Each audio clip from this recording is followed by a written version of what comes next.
अस्सलाम वालेकुम, मैं उम्मीद करता हूँ आप सब खैरियत से होंगे। आज मैं क्लास 9 एक्सरसाइज 2.3 पार्ट नंबर 14 समझाऊंगा। यहाँ पे आपने इसका लॉग फाइंड करना है, बट उससे पहले आपको ये 4 स्टेप पता होना चाहिए।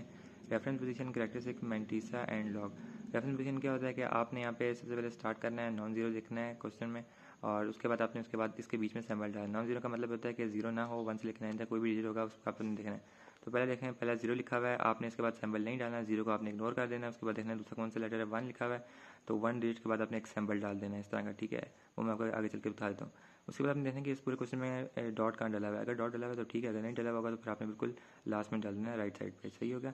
उसके बाद आपका डॉट भी आ गया, आपने सिंबल भी डाल दिया। अब आपने कैरेक्टरिस्टिक फाइंड करना है। कैरेक्टरिस्टिक या तो पॉजिटिव होगा या तो नेगेटिव होगा। और पॉजिटिव इस कंडीशन में होगा, नेगेटिव कंडीशन में होगा, मैं आपको समझा देता हूँ। तो पॉजिटिव तब होता है जब आपका जो मतलब डॉट के बाद जो है वो सिंबल लेफ्ट साइड पे बनता है। इस कंडीशन में राइट साइड पे बन रहा है तो आपका आंसर नेगेटिव आएगा। बट उसके बाद यहाँ पे डिजिट कितने आएंगे, तो डॉट के और ये सिंबल के बीच में कितने कैरेक्टर आ रहे हैं, मतलब कितने डिजिट आ रहे हैं। अभी तो एक आ रहा है, इसलिए यहाँ पे -1 हो जाएगा। अब यहाँ -1 नहीं लिखेंगे, माइनस को ऊपर रखेंगे। ये एक आपको मैं कॉन्सेप्ट समझाऊंगा कि माइनस हमने ऊपर क्यों लिखा हुआ है, बाहर की शक्ल में क्यों डाला हुआ है। तो ये 1 जो है वो यहाँ पे मैंने एग्जाम्पल के तौर पे दिया हुआ है कि पॉइंट और इस सिंबल के बीच में 1 आ रहा था, जिसकी वजह से एक डिजिट बना है, वो भी माइनस का बना है।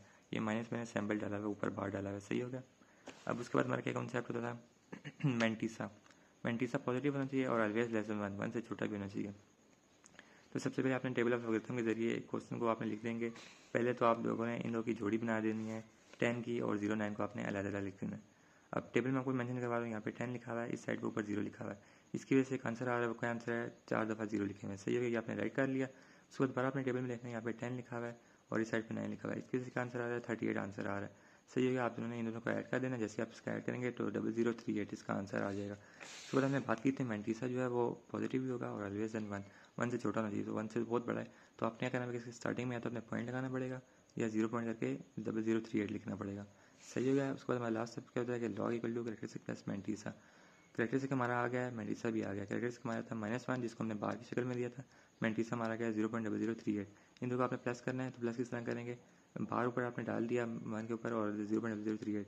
बिट्स को आपने बार के ऊपर ऐसे ही लिखना है, 1 के ऊपर बार आपने लिखना है, पॉइंट डाल देना है और 0038 जिस तरह नॉर्मल प्लस करते हैं उस तरह आपने प्लस करना है। ऊपर बार सिर्फ 1 के ऊपर डालना है, उसके ऊपर बार नहीं डालना है यहाँ पे जो 0038 के ऊपर। और मैं आपको समझा दूँ कि यहाँ पे क्या कॉन्सेप्ट है कि हम किसकी वजह से हमने ऊपर यहाँ बाहर डाला हुआ है। तो यहाँ पे इंपॉर्टेंट पॉइंट क्या है आपका, तो ये दो वैल्यू आपस में इक्वल नहीं है। ये वैल्यू क्या आपस में शो करवा रही है मैं आपको बता देता हूँ। यहाँ -1.0038। अब इस वैल्यू का क्या मतलब है, माइनस नीचे लिखा हुआ है। माइनस नीचे लिखने का ये मतलब होता है कि ये पॉइंट से पहली वाली वैल्यू और पॉइंट के बाद वाली वैल्यू दोनों जो है वो नेगेटिव में है। बट इस कंडीशन में क्या होता है कि जो बार ऊपर डला हुआ है इसका मतलब ये है कि पॉइंट से पहले जो लेफ्ट साइड पे लिखी हुई वैल्यू वो नेगेटिव में है और दूसरी जो है वो पॉजिटिव में है, सही हो गया। उम्मीद करता हूँ आपको ये कॉन्सेप्ट समझ आ होगा। अपना ख्याल रखें, पार्ट नंबर 15 में मिलेंगे। अपना ख्याल रखें, अल्लाह हाफिज़।